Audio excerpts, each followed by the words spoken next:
മലയാളി വാർത്ത ആനുകാലികത്തിലേക്ക് സ്വാഗതം.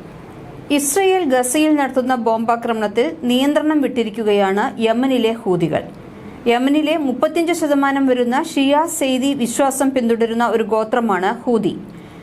തങ്ങളെ അൻസാറുള്ള അഥവാ അല്ലാഹുവിന്റെ സഹായികൾ എന്നാണ് സ്വയം ഇവർ പരിചയപ്പെടുത്തുന്നത്. നേരത്തെ തന്നെ കടുത്ത ഇസ്രയേൽ വിരുദ്ധരാണ് ഹൂതികൾ. 1990കളിലാണ് ഹൂതികൾ ശക്തി പ്രാപിക്കുന്നത്. സൗദി അറേബ്യയെ ഏറെക്കാലം വട്ടം കറക്കിയ യമനിലെ ഗോത്ര വിഭാഗമാണ് ഇവർ. ഇറാന്റെ പിന്തുണയോടെ പ്രവർത്തിക്കുന്ന ഷിയ വിഭാഗക്കാരായ ഹൂതികളെ പൂർണ്ണമായും പരാജയപ്പെടുത്താൻ അറബ് സഖ്യസേനയ്ക്ക് സാധിച്ചിട്ടില്ല. സൗദിയുമായി സമാധാനത്തിന്റെ പാതയിൽ എത്തിയ ശേഷമാണ് ഹൂതികൾ ഇസ്രയേലിനെതിരെ തിരിഞ്ഞിരിക്കുന്നത്.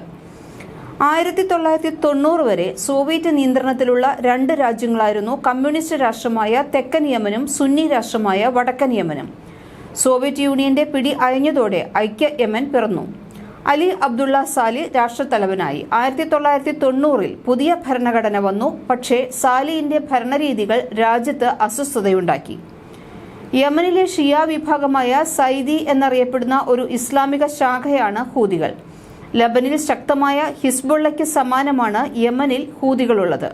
ഇവരുടെ സൈനിക ശക്തിയും ഏറെക്കുറെ അങ്ങനെ തന്നെയാണ്. പല്ലിന് പല്ല്, കണ്ണിന് കണ്ണ് എന്നതാണ് ഇവരുടെ ഒരു ശൈലി. സുന്നികൾ സൈദികളെ അടിച്ചമർത്തുന്നതിനോടുള്ള ചെറുത്തുനിൽപ്പായാണ് ഹൂതി മുന്നേറ്റം തുടങ്ങുന്നത്.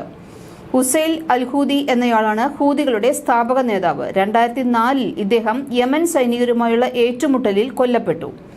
ഹുസൈൻ അൽ ഹൂദിയുടെ മരണത്തിന് ഇടയാക്കിയ സർക്കാരിന്റെ സൈനിക നീക്കമാണ് ഹൂതികളെ സായുധ ആക്രമണങ്ങളിലേക്ക് നയിക്കുന്നത്. ഇതോടെ ലക്ഷണമൊത്ത ഒരു ഭീകരവാദ സംഘടനയായി ഹൂതികൾ വളർന്നു.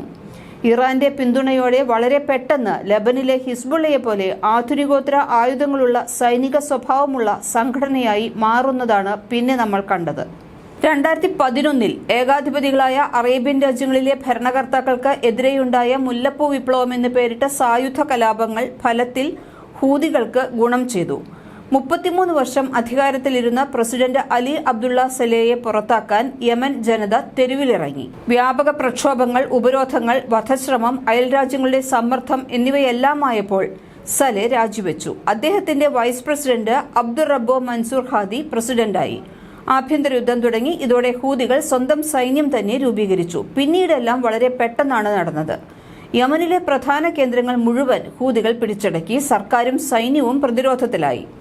എതിർക്കുന്നവരെ പല്ലിനു പല്ല്, കണ്ണിനു കണ്ണ് എന്ന ശൈലിയിൽ നേരിട്ടു. തങ്ങളിൽ ഒരാളെ കൊന്നാൽ 10 ആളെ കൊന്ന് പകവീട്ടുക എന്നതാണ് ഹൂതികളുടെ ഒരു ശൈലി. തലവെട്ടലും കണ്ണു ചൂഴ്ന്നു കൊല്ലലും തിളപ്പിച്ച എണ്ണയിൽ മുക്കി തൊലിയുരിച്ച് കൊല്ലലും എല്ലാമായി ക്രൂരതയുടെ പരമ്പരകളാണ് പിന്നെ അരങ്ങേറിയത്. ഷിയ ഐസിസ് എന്ന പേരുള്ള ഹൂതികൾ പിന്നീട് ക്രൂരതയുടെ പര്യായമായി മാറുകയാണ് ചെയ്തത്. 2014 സെപ്റ്റംബറിൽ ഹൂതികൾ തലസ്ഥാനമായ സന ആക്രമിച്ചു, നിയന്ത്രണം പിടിച്ചെടുത്തു. ഹാദി സൗദി അറേബ്യയിൽ അഭയം തേടി. എന്നാൽ സുന്നി രാജ്യമായ സൗദി 9 സഖ്യരാഷ്ട്രങ്ങളെയും ചേർത്ത് യമനെതിരെ പടനയിച്ചു. Saudi, UAE, Kuwait, Morocco, Egypt, Jordan, Libya, Qatar, Bahrain എന്നീ 9 സുന്നി രാഷ്ട്രങ്ങളാണ് 2015-ൽ സഖ്യസേനയുണ്ടാക്കി ഹൂതികൾക്കെതിരെ ആക്രമണം നടത്തിയത്. എന്നിട്ടും ഇവർ പിടിച്ചു നിൽക്കുന്നുണ്ട്. സൗദിയിലെ സൽമാൻ രാജാവായിരുന്നു എല്ലാറ്റിനും നേതൃത്വം കൊടുത്തിരുന്നത്. സൗദി 1.5 ലക്ഷം ഭടന്മാരെയും യുദ്ധത്തിന് വിട്ടുകൊടുത്തു. യുദ്ധവിമാനങ്ങളും കപ്പലുകളുമാണ് സഖ്യരാഷ്ട്രങ്ങൾ കൊടുത്തത്. ഹൂതികളാകട്ടെ സൗദിയുടെ പുക കണ്ടേ അടങ്ങൂ എന്ന വാശിയിലായിരുന്നു. ഇവർ ആരംകോ പോലുള്ള സൗദിയുടെ എണ്ണ കമ്പനികളെയും കപ്പലുകളെയും ആക്രമിച്ചു. എന്തിന്? മക്കയ്ക്കും മദീനയ്ക്കും നേരെ വരെ മിസൈൽ വിട്ടു. ലോകത്തിലെ ഒരു ഇസ്ലാമിക തീവ്രവാദ സംഘടനയും അവരുടെ പുണ്യഭൂമിയായ മക്കയിലേക്ക് മിസൈൽ വിടില്ല. പക്ഷേ ഹൂതികൾ അതും ചെയ്തു. പക്ഷേ ഭാഗ്യത്തിന് വലിയ ദുരന്തമൊന്നും ഉണ്ടായില്ല എന്നു മാത്രം. ആ യുദ്ധം ഇന്നും എവിടെയും എത്തിയിട്ടില്ല. ഹൂതി പ്രസ്ഥാനം കടുത്ത ഇസ്ലാമിസ്റ്റ് പ്രത്യയശാസ്ത്രമാണ് ഉയർത്തിപ്പിടിക്കുന്നത്. കാലക്രമേണ അത് അമേരിക്കൻ വിരുദ്ധ, സൗദി വിരുദ്ധ, ഇസ്രയേൽ വിരുദ്ധ മുന്നേറ്റങ്ങൾ ശക്തമാക്കുകയാണ് ഉണ്ടായത്. ദൈവമാണ് ഏറ്റവും വലിയവൻ, അമേരിക്കയ്ക്ക് മരണം, ഇസ്രയേലിന് മരണം, യഹൂദരെ ശപിക്കൂ, ഇസ്ലാമിന് വിജയം എന്നതൊക്കെയാണ് ഹൂതികളുടെ ഔദ്യോഗിക മുദ്രാവാക്യങ്ങൾ. ഇസ്രയേൽ സൈന്യം ഗസയിൽ ആക്രമണം തുടങ്ങിയ വേളയിൽ തന്നെ ഹൂതികൾ യുദ്ധത്തിന് ഒരുങ്ങുകയാണെന്ന് വാർത്തകൾ വന്നിരുന്നു. കൂടാതെ യമനിലെ സൈന്യവും ഇസ്രയേലിനെതിരെ തയ്യാറെടുക്കുന്നു എന്ന വാർത്തകളും വന്നിരുന്നു. ഇസ്രയേലിലേക്ക് ഇരുവരും മിസൈലുകൾ തൊടുത്തുവിടുകയും ചെയ്തിട്ടുണ്ട്. വർഷങ്ങളായി ഹൂതി വിമതർ തങ്ങളുടെ ബഹുജന റാലികളിൽ ഇസ്രയേലിനെ നശിപ്പിക്കാൻ ആഹ്വാനം ചെയ്തുകൊണ്ട് മുദ്രാവാക്യം വിളിക്കാറുണ്ട്. എന്നാൽ ഒക്ടോബർ 7-ന് ഇസ്രയേൽ ഹമാസ് യുദ്ധം ആരംഭിക്കുന്നതുവരെ അവർ അത്തരമൊരു നടപടി സ്വീകരിച്ചിട്ടില്ലായിരുന്നു. പക്ഷേ ഇപ്പോൾ അവർക്ക് ഗസയുടെ പേരിൽ ഒരു കാരണം കിട്ടിയിരിക്കുകയാണ്. ഹൂതികൾക്ക് ആകെ കൂറുള്ളത് ഇറാനോട് മാത്രമാണ്. ഇറാൻ ഇസ്രയേലിന്റെ ശത്രുവായതുകൊണ്ട് ഹൂതികളും അങ്ങനെയായി മാറി. ഇറാന്റെ പിന്തുണയുള്ള ഹമാസിനുള്ള പരസ്യ പിന്തുണയാണ് ഹൂതികളുടെ ആക്രമണങ്ങൾ. 2015 മുതൽ യമനിൽ തുടരുന്ന സൗദി സഖ്യസേനയും ഹൂതി വിമതരും തമ്മിലുള്ള പോരാട്ടത്തിൽ ആയിരങ്ങളാണ് കൊല്ലപ്പെട്ടത്.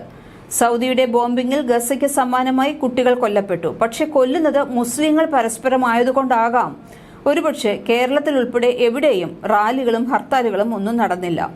ഇറാൻ പിന്തുണയുള്ള ഹൂതികളെ ആക്രമിച്ചാൽ മിഡിൽ ഈസ്റ്റിലെ അമേരിക്കൻ സൈനിക കേന്ദ്രങ്ങൾക്ക് വളരെ വലിയ ഭീഷണി നേരിടേണ്ടി വരും എന്നതിനാലാണ് അമേരിക്ക നിലവിൽ പ്രതികരിക്കാതിരിക്കുന്നത്.